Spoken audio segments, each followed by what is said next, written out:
I believe that my purpose, and not just believe, I know for sure that my purpose is to heal. I am a healer, and I use various holistic health practices to heal not only myself but others as well. That's who I am, and that's what I contribute, and that's what I'll be bringing, and I'll bring more of it. Peace and light, family. So as you know, I solo traveled from New York to China to Bali for my first leg of my 5-month experience of solo traveling. I rented a house in Bali for 1 month. This is the house, and I was so excited to be here. I loved it. If you look at vlog 1 called The Transition, you'll be able to get a full tour of the house. But the house was on a traditional Balinese compound, so I was fitting for myself every day, getting up, going out, eating the street food, touring the city alone, learning a lot about the culture, the offerings that they put out, like these examples here in the photos. They put out offerings to the gods. Most Balinese people are Hindu, which is a beautiful traditional culture that I learned so much about during my time. So to get around town, for the most part, I was either walking or riding scooters, which was a complete different experience. I don't even know how to ride a bike, so managing on a scooter was quite hilarious, but it was a beautiful experience. My mantra for this time was to do things that I've never done in places that I've never been, and this was one. So my host took me to the compound that she grew up on, where her family is from, and this is it. It looks very similar to the compound that she now has, which is right by a beautiful pathway through the rice paddies that leads me into the main town center, which is Ubud. So I decided to get off the scooter and take a walk through the rice paddies, which was a very interesting experience. So I am walking the road to the rice fields to do some meditation and some prayer and give some offering. I'm appreciative to be here. It's a narrow road. So I have to move over for the scooters. I rode a scooter for the first time today. I'm really excited about that. I wasn't sure if I could do it because I can't even ride a bike, but I did it.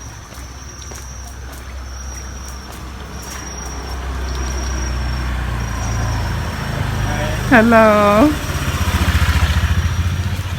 Beautiful. Now look at this.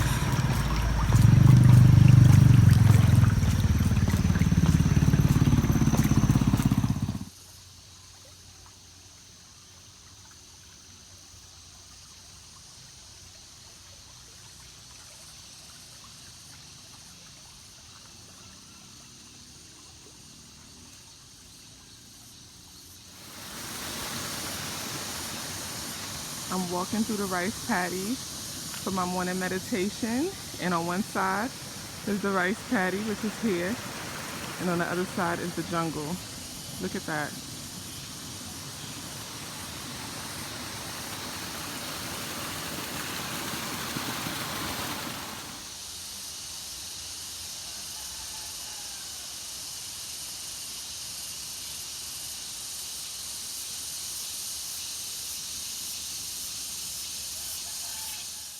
I had never been that close to a jungle. However, it was such a beautiful experience. The crispness of the air, just the feeling of nature was so beautiful.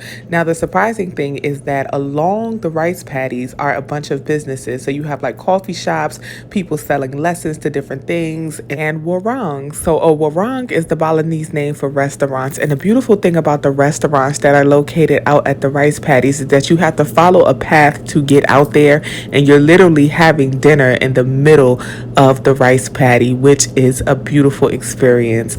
I definitely enjoyed it, and it was my first glass of wine.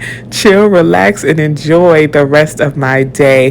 They had beautiful vegetarian options and of course some amazing desserts. If you guys will notice that I am definitely a foodie, so you're going to see a lot of food throughout my vlogs. But after I left the warang, I finished my walk through the rice paddies, and I finally made it into the town center, where I saw one of the most popular, well-built, beautiful, largest temples that they have in Ubud Town Center, and then of course the souvenir shops. But the thing that surprised me was they have a lot of little guests, also known as monkeys. So monkeys in Bali are like squirrels in New York. They are everywhere, and it's just the norm, and honestly I got used to it. Look at all these monkeys.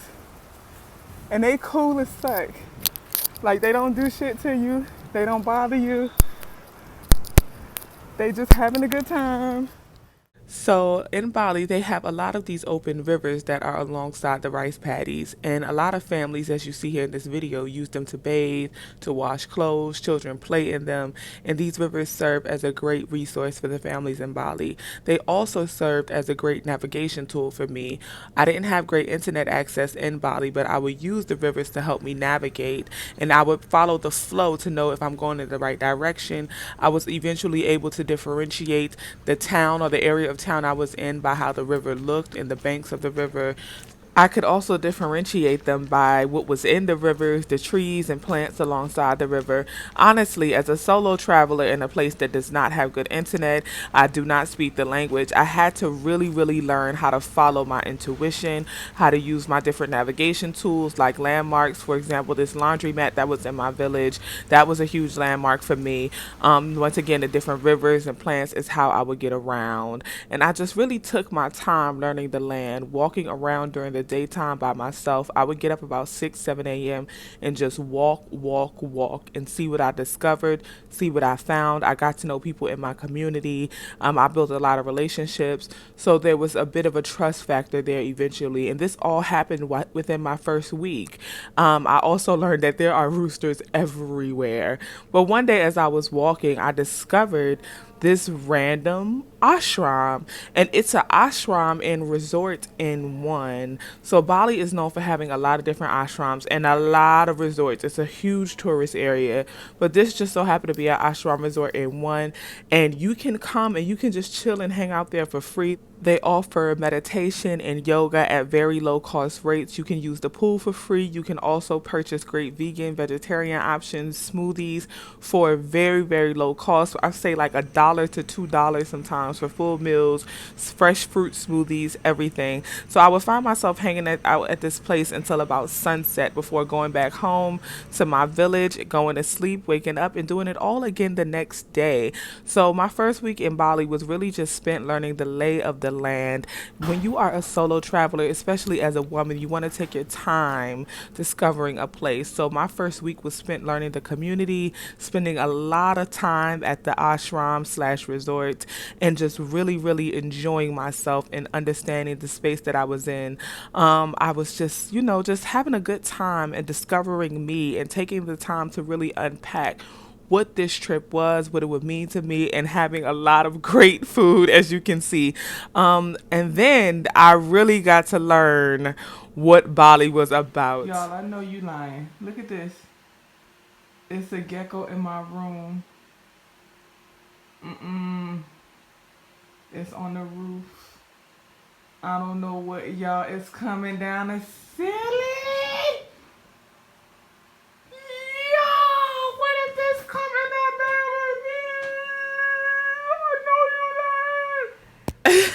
Yes, I am from Brooklyn. Okay, so lizards, ants, this amount of ants, and all these different bugs being everywhere was definitely not something that I was used to. And living on the compound, I was getting the real Balinese experience.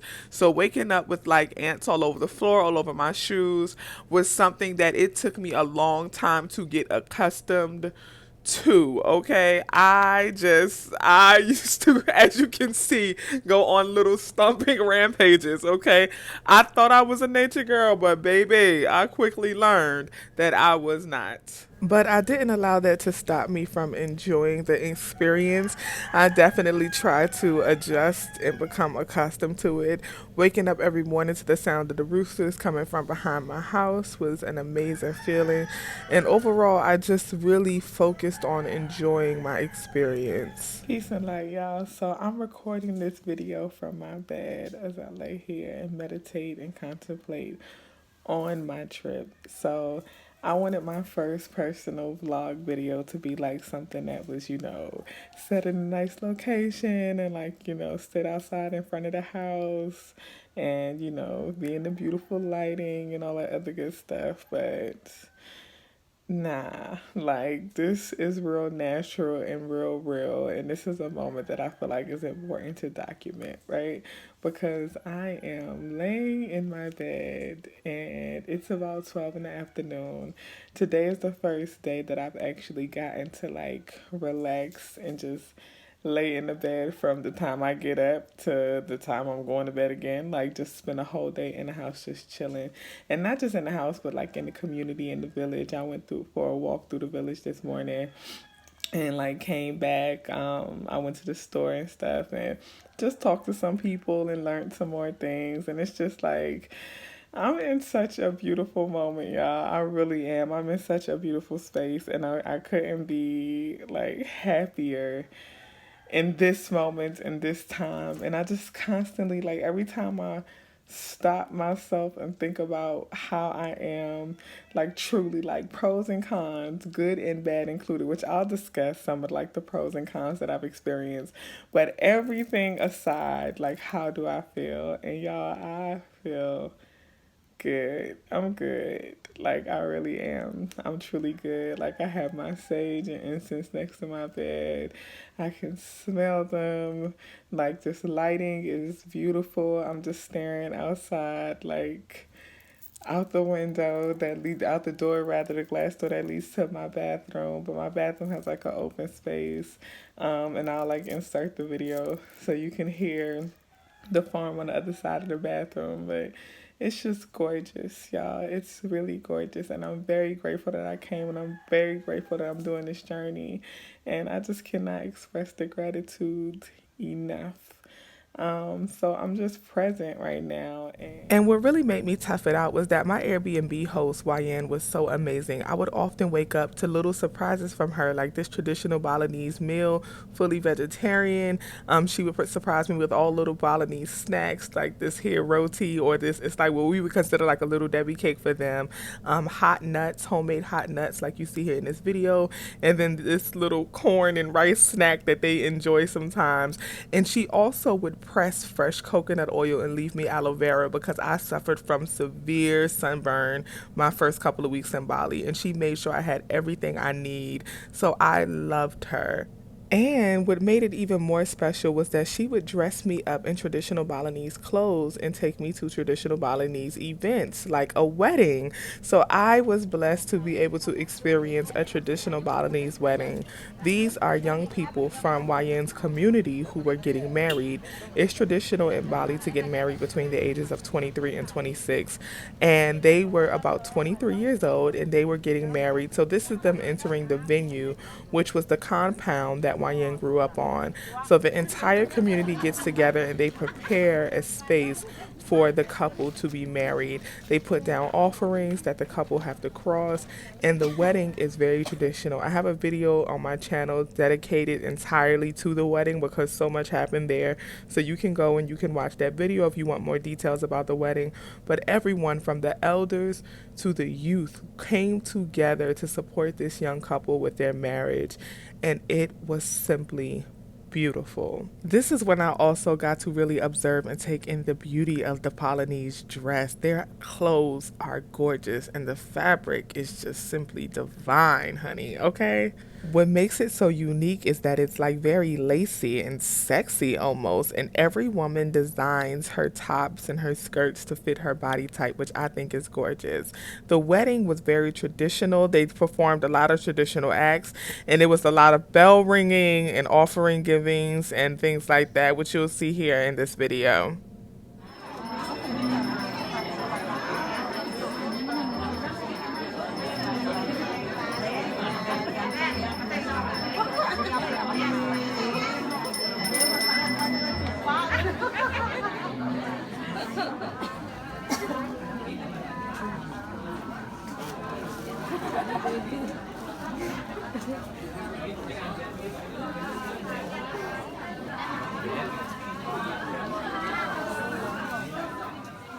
So I learned so much about the Balinese spiritual culture while I was at this wedding, about why they put rice on their foreheads after they pray, a lot about Hinduism and women gathering for offering and to pray and to create offering, why animals and nature is so revered in Hinduism, and Trihitakana, which is the relationship from God to human, human to human, and human to nature. But after the wedding, I learned most of all how Balinese people cook their food. Everything is very traditional. Men and women are both in the kitchen, and they are gathering together to prepare this fresh food made from fresh fruits, fresh vegetables, fresh herbs. And they invited me to the back in the kitchen so that I can learn firsthand how they cook.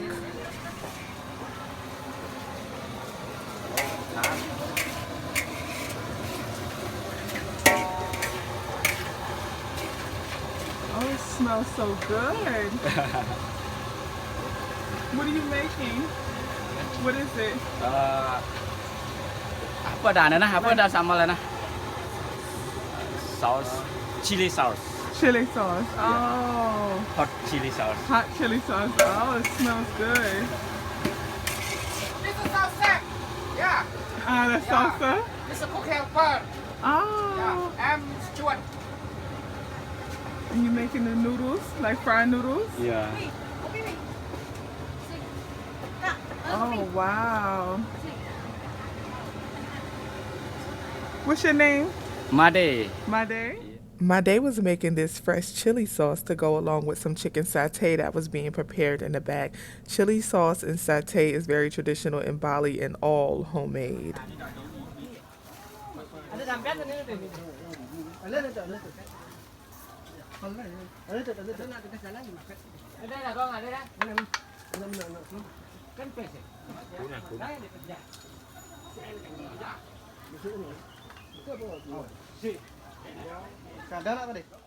And this is the final product of all of that hard work. This chicken satay is prepared on top of fresh coconut leaves, and it is amazing from what I've heard. I don't eat meat, but everyone really loved it. There were a few good vegetarian options that I was able to indulge in myself. So this is Balinese. This is a palm sugar cake. And this is a different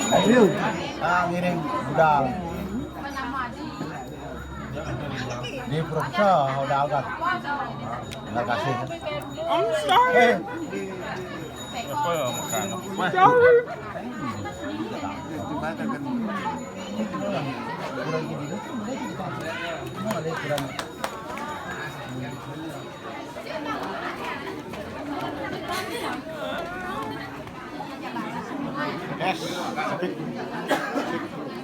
Bali S. Bali S? It was called S. Overall, the wedding was such a beautiful experience. I learned so much and truly, truly enjoyed myself. Check out this beautiful bride and groom. I wish the couple well. My host, Wayan, once again was amazing, and I'm so grateful that she invited me. I tried to tough it out in the Airbnb as long as I could just because of her grace and her lovingness, and then this happened. Like I woke up this morning and my shoes were covered with ants. I'm gonna send y'all the video, covered with ants. And this is not the first time that has happened, but it's just normal to them. That's just how they live, right? So I got 1 week of experience with that, and you know, I've been thugging it out. And today the power went out in the village. When I say the power went out, I mean it went out. The power went completely out. Like no electricity, no running water, no nothing. I asked if that was normal, and she said yes. So then not only did I ask if that was normal, and she said yes, but I was like, how long does it occur? And she said it can be anywhere from 2 to 3 days. I said, so when this happens, like where do y'all bathe and stuff? In the river. Hell nah. Now I'm all for living a real village life, and I'm all for all that, but bathing in the river where people wash their clothes, people be using the bathroom, I ain't about that life, y'all. So needless to say, I went and checked into the local resort for 2 days, and y'all, I'm thinking about staying. Now it's about double. It is double of what I'm paying to stay in the house. It's worth it, y'all. Look at this. I'm in the lap of luxury. Around there is my beautiful bathroom with the walk-in thingy. I have free access to the pool. Look at this view. Look at this. Look at that. That's the pool. This is the resort where I've been coming to anyway, so I can use the pool and go to the restaurant and stuff. I got free breakfast every morning. I would have, it's a free massage included. It's free yoga every day, free meditation every day. It's so much that free tea time. It's an hour of tea time where you get free tea, little cookies and spring rolls and snacks and stuff. That's all included in the $9.50. Y'all think it's worth it? I think it's worth it. I'm gonna do it for the rest of my time here. Just be on this resort. What y'all think? Peace and light, y'all. So just to update, yesterday is crazy. Yesterday I recorded a 1 week update video and I was fine. But today is day 8 and Bali belly has hit me. If you don't know.